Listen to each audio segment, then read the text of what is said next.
उधर मऊ में मुख्तार अंसारी गैंग के सदस्यों पर गैंगस्टर एक्ट के तहत लगातार कार्रवाई की जा रही है, जिसके बाद मुख्तार अंसारी गिरोह के सदस्य सुरेश सिंह की आज 3 बसें, 3 लग्जरी कारें और 3 बाइक्स को जब्त किया गया है।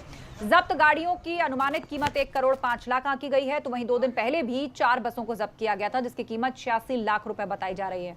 2 दिनों की कार्रवाई को मिलाकर कुल 1 करोड़ 91 लाख रुपए की गाड़ियों को जब्त किया गया है।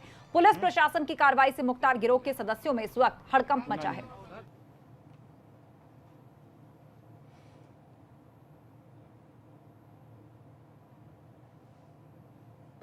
ये D34 गैंग के सदस्य सुरेश सिंह पुत्र लल्लन सिंह निवासी पकड़ी थाना घोसी कि ये रहने वाले थे, वर्तमान में सिटी में रह रहे थे। ये अवैध वसूली गैंग के सरगना थे।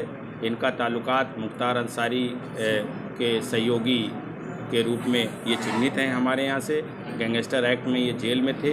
14(1) के तहत इनकी प्रॉपर्टी सीज की गई, जिसमें 9 इनके वाहन आज सीज किए गए हैं पुनः, जिनकी कीमत 1 करोड़ 5 लाख के आसपास है।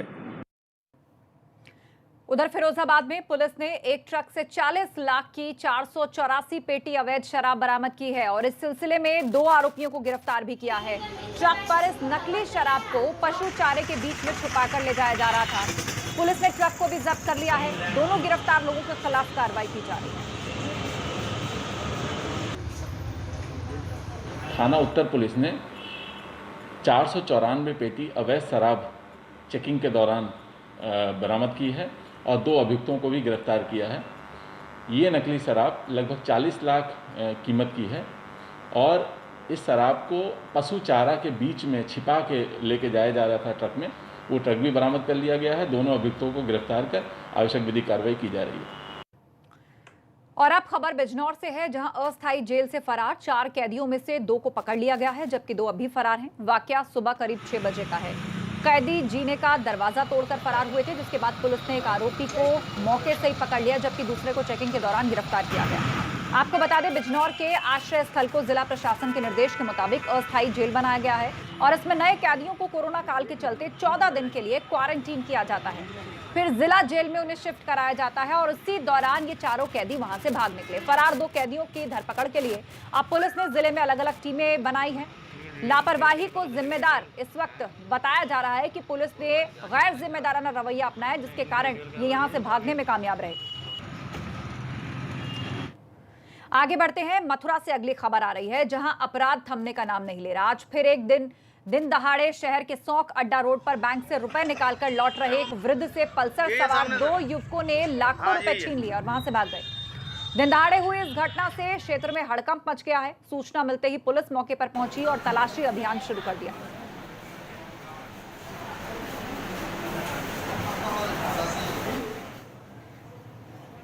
इनका कहना है कि पीछे से 2 लड़के आए हैं मोटरसाइकिल पर, उनका जो थैला था उसको वो लोग छीन के ले गए हैं। संभवतः वो लोग पहले से ही बैंक में इनको वॉच कर रहे थे। इनके साथ संपर्क हो गया है, इनसे बातचीत हो गई है, इनको तहरीर दी जाएगी, उसमें मुकदमा लिखा जा रहा है और जितने भी सीसीटीवी कैमरास चाहे बैंक के अंदर के हैं चाहे बाहर के हैं वो सब दिखाए जा रहे हैं। पूरे जनपद में हाई अलर्ट करते हुए चेकिंग लगा दी गई।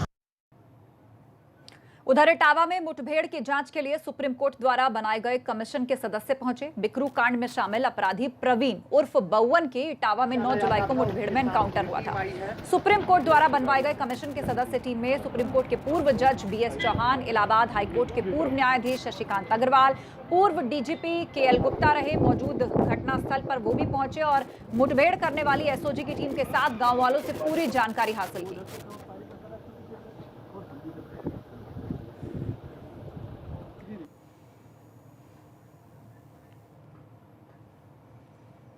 और अब खबर बरेली से, जहां पशु तस्कर गायों की चोरी करते हुए देखे जा सकते हैं। ये पशु तस्कर गाड़ियों में जबरन गाय को चोरी करते हुए दिखाई भी पड़े हैं।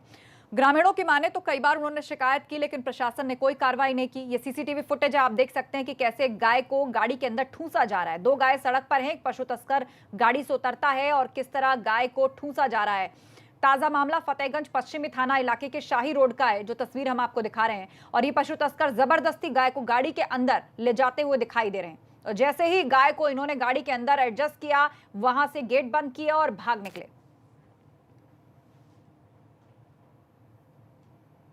अगली खबर गोंडा से, जहां घाघरा नदी खतरे के निशान से लगभग 25 सेंटीमीटर नीचे तो आ गई है, लेकिन घाघरा नदी के किनारे जो लोग वो दहशत में हैं। तबाही से बचने के लिए लोग पूजा पाठ और भजन कीर्तन करना शुरू कर चुके हैं। नदी किनारे रामायण का पाठ यहां पर चल रहा है। दरअसल नदी का जल स्तर कम नहीं हो रहा और मिट्टी का कटान तेजी से बढ़ते जा रहा है और उसकी जद में अब आसपास की इमारतें और ये जो पीछे आप सफेद इमारत देख रहे हैं, दरअसल एक स्कूल है, वो भी आने लगा है, जिससे लोगों में खौफ है। इस साल बाढ़ बारिश के मौसम में 1 दर्जन से ज्यादा घर कटान के चलते नदी में समा चुके हैं।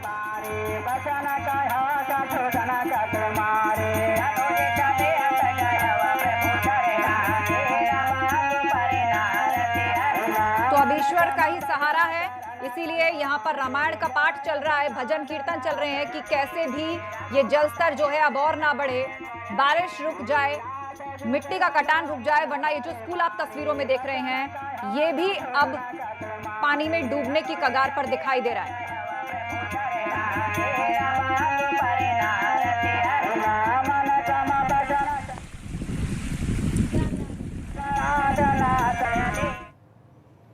उधर बुलंदशहर के स्याना तहसील के कुछ गांवों में गंगा का जलस्तर बढ़ने से कटान का खतरा बढ़ गया। गंगा का जलस्तर लगातार बढ़ने के कारण किसान काफी परेशान हैं और जिला प्रशासन से अपनी फसल के हुए नुकसान के मुआवजे की मांग कर रहे हैं। साथ ही कटान की समस्या का समाधान करने के लिए जिला प्रशासन से गुहार लगा रहे हैं।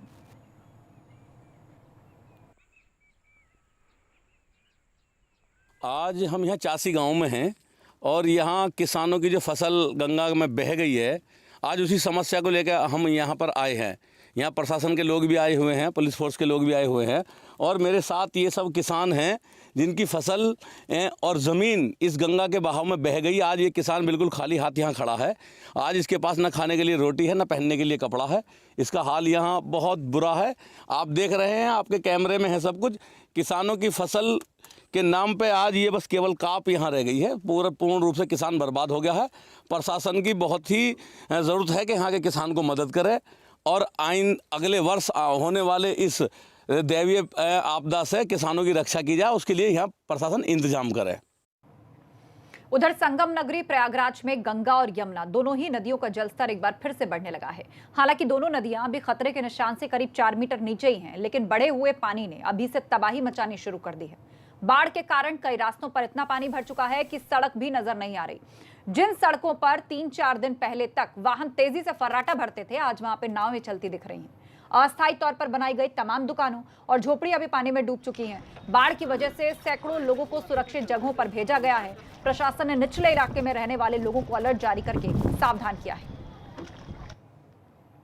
संगम नगरी प्रयागराज में गंगा और यमुना दोनों नदियों का जलस्तर लगातार बढ़ रहा है। दोनों नदियां तेजी से खतरे के निशान की तरफ बढ़ रही हैं और इनका पानी जो है वो आबादी की तरफ धीरे धीरे बढ़ने लगा है। सबसे ज़्यादा दिक्कत हो रही है संगम जाने वाले श्रद्धालुओं को। इस वक्त हम खड़े हुए हैं संगम जाने वाले रास्ते पर। आपको दिखा दें कि संगम जाने वाला जो रास्ता है वो पूरी तरह से बाढ़ के पानी में डूब चुका है। हमारे सामने ये जो आप देख रहे हैं पेड़ हैं, जो निशान हैं, ये पक्की सड़कें हुआ करते थे। यहाँ 2 पहिया और 4 पहिया वाहन तेजी से फर्राटा भरा करते थे, लेकिन आज यहाँ पर नावें चल रही हैं। आपको दिखाना चाहेंगे, ये देखिए, ये सड़क के किनारे लगी हुई एक झोपड़ी है जिसमें दुकानदार अपना सामान रखकर बेचते थे। ये झोपड़ी जो है पूरी तरह से बाढ़ के पानी में समा चुकी है। सामने देखिए संगम सिमट आया है। संगम एकदम जो है वो सड़क के किनारे आ गया है और ठीक सामने वो राम घाट है। वहाँ पर रोज़ाना गंगा जी की आरती होती थी, लेकिन वो पूरा आरती स्थल जो है वो पूरी तरह से गंगा और यमुना के बाढ़ के पानी में समा गया है। बाईं तरफ हनुमान जी का मंदिर है। हनुमान जी के मंदिर तक पानी पहुँच गया है, पार्क के अंदर तक दाखिल हो गया है और अब अगले 2 से 3 दिनों के अंदर मंदिर कैंपस में, मंदिर के गर्भगृह में बाढ़ का पानी जा सकता है। उसके बाईं तरफ की तस्वीरें देखिए, वो संगम जाने का सबसे मुख्य मार्ग है और दोनों तरफ तमाम दुकानें लगी रहती थीं। जो तीर्थ पुरोहित हैं उनके पंडाल लगे रहते थे, लेकिन वो पंडाल पूरी तरह से डूबे हुए हैं। वो देखिए सामने की तरफ जो दुकानें हैं, जो झोपड़ियां हैं, वो पूरी तरह डूबी हुई हैं। और जिस जगह हम खड़े हुए हैं, ये बाईं तरफ, ये एक और आरती स्थल है। ये आरती स्थल भी देखिए पूरी तरह से बाढ़ के पानी में समा चुका है। तो साफ कहा जा सकता है कि संगम नगरी प्रयागराज में अभी आबादी पर बाढ़ का खतरा नहीं है, अभी आबादी में बाढ़ का पानी नहीं घुसा हुआ है, लेकिन संगम आने वाले श्रद्धालुओं को खासी दिक्कतों का सामना करना पड़ रहा है। उनकी आस्था प्रभावित हो रही है। तमाम लोग यहाँ पर आते थे, पितृपक्ष शुरू हो चुका है, यहाँ पर पिंडदान के लिए, तर्पण के लिए, रोजाना स्नान के लिए, पूजा अर्चना के लिए, लेकिन सारे रास्ते जो है वो बाढ़ के पानी में समा चुके हैं और लोगों को खासी मुश्किलों का सामना करना पड़ रहा है। कैमरामैन रोहित श्रीवास्तव के साथ मोहम्मद मोइन, एबीपी गंगा, प्रयागराज।